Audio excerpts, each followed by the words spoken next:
और कोरोना के इस कहर में प्रधानमंत्री नरेंद्र मोदी भी देश को संबोधित करते हुए नजर आए। राज्यों को उन्होंने भरोसा दिलाया कि तमाम जो दिक्कतें हैं, चाहे वो रेमडेसिविर की हो या फिर ऑक्सीजन की हो, वो तमाम चीजें उपलब्ध कराई जाएंगी और केंद्र पूरा सहयोग करेगा। हमारे सहयोगी अमर जुड़े हुए हैं दिल्ली से। अमर का रुख करते हैं। अमर, कल प्रधानमंत्री ने देश को संबोधित किया और कहा कि लॉकडाउन अंतिम विकल्प है। साथ ही राज्य सरकारों को भी कहा कि वो प्रवासी मजदूरों को भरोसा दिलाएं कि ये उन्हें कहीं जाने की जरूरत नहीं है, तमाम चीजें उन्हें मुहैया होंगी और कंस्ट्रक्शन का काम भी चलता रहेगा। इसे देखते हुए क्या और तैयारियां दिख रही हैं? साथ ही ऑक्सीजन की कमी नहीं होगी, ये भी कहा है। रेमडेसिविर की कमी नहीं होगी, दवा का उत्पादन दोगुना किया जा रहा है, उसे और तेजी के साथ बढ़ाया जा रहा है। राज्यों तक ये तमाम सुविधाएं कब तक पहुंचेंगी, क्योंकि कई राज्य लॉकडाउन की तरफ रुख कर रहे हैं, जैसे प्रधानमंत्री ने अंतिम विकल्प कहा।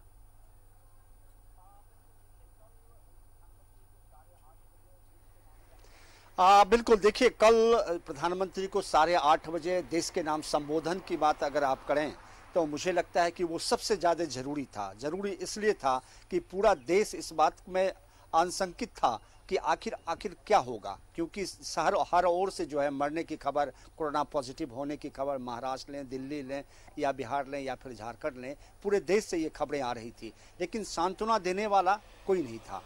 और सबसे बड़ी बात कि जो देश का मुखिया होता है, और उन्होंने जब 8:30 बजे बाहर निकल करके उन्होंने कहा था कि हर चीज़ की पूरी की जाएगी और जो मुसीबत है हम साथ मिल करके रहेंगे, पहली बात। दूसरी बात, उन्होंने कहा कि जो विकल्प है उस विकल्प का ज़्यादा से ज़्यादा आप इस्तेमाल आप कर सकते हैं, और जो लॉकडाउन है उसका अंतिम आप इस्तेमाल करें, ताकि जो अर्थव्यवस्था है उस पर उसका प्रभाव ना पड़े, और अर्थव्यवस्था गड़बड़ हो जाएगा तो देश को आगे बढ़ाना बड़ा मुश्किल हो जाएगी।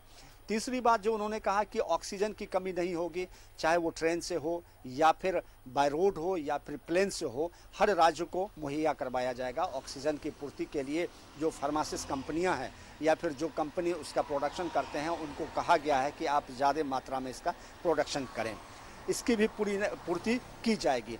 दवाइयों की कोई कमी नहीं है, और हमारे पास जो कंपनियां हैं वो दवाई ज़्यादा मात्रा में बनाने शुरू कर दी हैं। उन्होंने कहा कि 50% राज्यों को आप दे सकते हैं, इसके लिए आपको छूट है।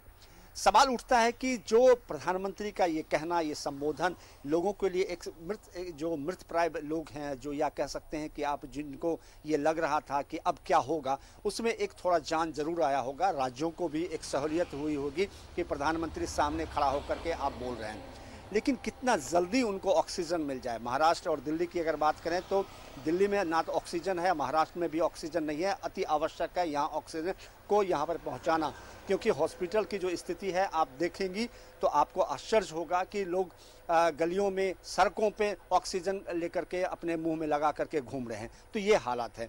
ऐसे में प्रधानमंत्री का कहना मुझे लगता है कि सबसे ज़रूरी था, क्योंकि दिल्ली में अभी 6 दिनों के लिए लॉकडाउन है। उसके बाद जो है महाराष्ट्र में तैयारी हो रही है। आप चले जाएं यूपी में, वहाँ 5 शहरों में लॉकडाउन कर दिया गया है कोर्ट के तरफ से। तो ये तमाम चीज़ें हैं जिसको लेकर के सरकार लगातार ये कोशिश कर रही है कि इस महामारी से बचने के लिए लोगों की व्यवस्था की जाए, लोगों को सामान मुहैया करवाई जाए। और जो मजदूर हैं, खास करके सबसे बड़ी जो दिक्कतें होती है मजदूर को, पिछले लॉकडाउन में आपने देखा कि हजारों की संख्या में लोग मर गए थे, पैदल उनको घर जाना पड़ा था, 2000-2500 किलोमीटर पैदल चल करके। तो ये तमाम चीज़ें हैं जिसको लेकर के प्रधानमंत्री लगातार लोगों को जागृत कर रहे हैं और लोगों को कह रहे हैं कि देश में पूरी व्यवस्था है, आप घबराएं नहीं, क्योंकि पैनिक क्लियर हो जाने के बाद जो है अफरा तफरी मचेगा, जिससे कई लोगों की जान जा सकती है। अमर, ऑक्सीजन ट्रेन चलाने की भी बात कही गई थी और कई राज्यों में वाकई ऑक्सीजन की किल्लत हो रही है, वहां पर प्लांट लगाने की भी बात कही गई थी। कैसे केंद्र इसे लेकर सहयोग कर रहा है, किन किन राज्यों में फिलहाल ये सुविधा पहुंचेगी?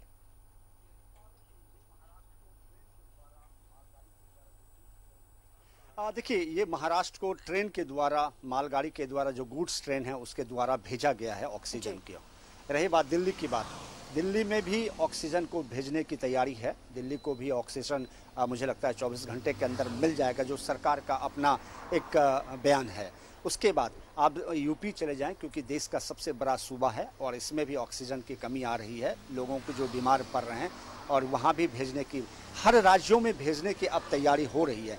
क्योंकि पिछले दिनों आप अगर देखेंगे तो रेल मंत्री ने पीयूष गोयल ने कहा था कि सभी राज्यों को जो पर्याप्त मात्रा में ऑक्सीजन दी जा रही है, भेजी जा रही है कि ताकि अपने वो मरीज का इलाज कर सकें। ये इस वक्त राजनीति का नहीं है, इस वक्त है कि एक दूसरे को साथ लेकर चलने का, एक दूसरे को कोऑपरेट करने का, क्योंकि हमारी, आपकी और तमाम जो जनता उनकी जिम्मेदारी है कि सरकार के दिए हुए आश्वासन और सरकार के दिए हुए जो पहल या फिर उनके जो दिशा निर्देश है उस पर हम काम करें, मास्क लगाएं, सैनिटाइज यूज करें, आसपास के जो लोगों को आपने देखा होगा जो बीमार हैं उनका इलाज करवाएं।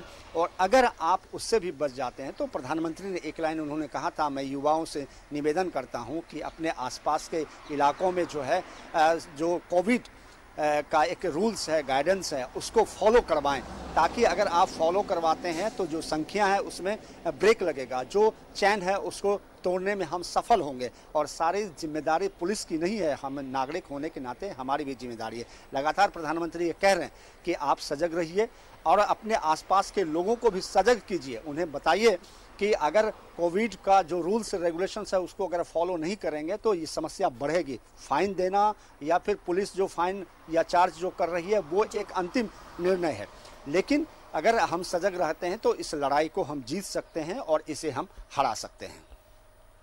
वाकई सही बात है, पॉजिटिव रहना होगा, सजग रहना होगा, लोगों को अभी भी सोचना होगा। लेकिन प्रवासी मजदूर की बात हम करते हैं अमर, उन्हें तमाम सुविधाएं देने की बात कही गई थी।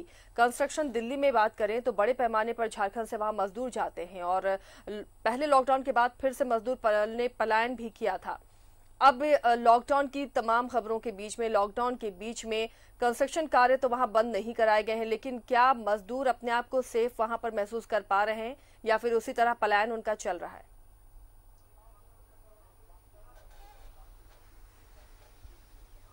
बिल्कुल नहीं, मैं इस बात को बिल्कुल नहीं मानता हूं कि मजदूर सेफ है, क्योंकि उसे यकीन नहीं है। पिछले लॉकडाउन में आपने देखा होगा कि जिस तरह से 8 बजे रात में ये कह दिया गया कि 12 बजे रात के बाद जो है लॉकडाउन किया जाएगा, फुल लॉकडाउन किया जाएगा। उसके बाद सबसे अगर दिक्कतें, सबसे मुश्किल, अगर किसी ने खोया तो मजदूर ने खोया। आप अगर देखें, क्योंकि मिसअंडरस्टैंडिंग की वजह से लोग दिल्ली से आपको रांची जाना पड़ा, झारखंड जाना पड़ा, दिल्ली से लोग बिहार चले गए, दिल्ली से लोग वेस्ट बंगाल चले गए पैदल, तो ये समझ सकते हैं कि मिसअंडरस्टैंडिंग की वजह से था। लेकिन प्रधानमंत्री ने उन्होंने इस बात का आश्वासन आज दिया है। कल अपने जब राष्ट्र के नाम उन्होंने संबोधन दिया तो उन्होंने कहा है कि मजदूर भाई आप कहीं नहीं जाएं, दिल्ली में है तो दिल्ली में रहें, या फिर महाराष्ट्र में है तो महाराष्ट्र में रहें, मुंबई में है तो मुंबई में रहें, इसकी व्यवस्था की जाएगी। एक चीज़ और अच्छी बात थी, पिछले बार जो देखने को नहीं मिला था, पिछले बार मिसअंडरस्टैंडिंग स्टेट गवर्नमेंट और केंद्र सरकार के बीच में भी हुई थी, और यही वजह था कि आनंद विहार में लाखों लोग एकत्रित हो गए थे। और आज दिल्ली के मुख्यमंत्रियों ने कहा है कि आप जो है कहीं नहीं जाएं, हम साथ मिल करके इस लड़ाई को लड़ेंगे। तो ऐसे में, लेकिन ये मजदूरों के पास या मजदूर के सामने जो सबसे बड़ी समस्या ये है कि खाने की। अगर आपने देखा हो कि सब कुछ बंद हो गया, फैक्ट्रियां बंद हो गए, क्योंकि 6 दिन का लॉकडाउन में सब कुछ बंद हो गया, तो खाने के लिए अब पैसे उनके पास आएंगे कहाँ, ये समस्या है। और सबसे डर जो है कोरोना से ज़्यादा मजदूरों को भूख का डर है, और इस वजह से वो धीरे धीरे अब अपने गाँव को रुख करने लगे हैं और जाने लगे हैं। चलिए, शुक्रिया अमर इस तमाम जानकारी के लिए। तो तैयारियां हैं केंद्र की तरफ से, और प्रधानमंत्री ने जो संदेश दिया है लोगों को जरूर हिम्मत इससे हुई है कि स्थिति नियंत्रण में है और केंद्र इसके लिए पहल कर रहा है, कोशिशें कर रहा है।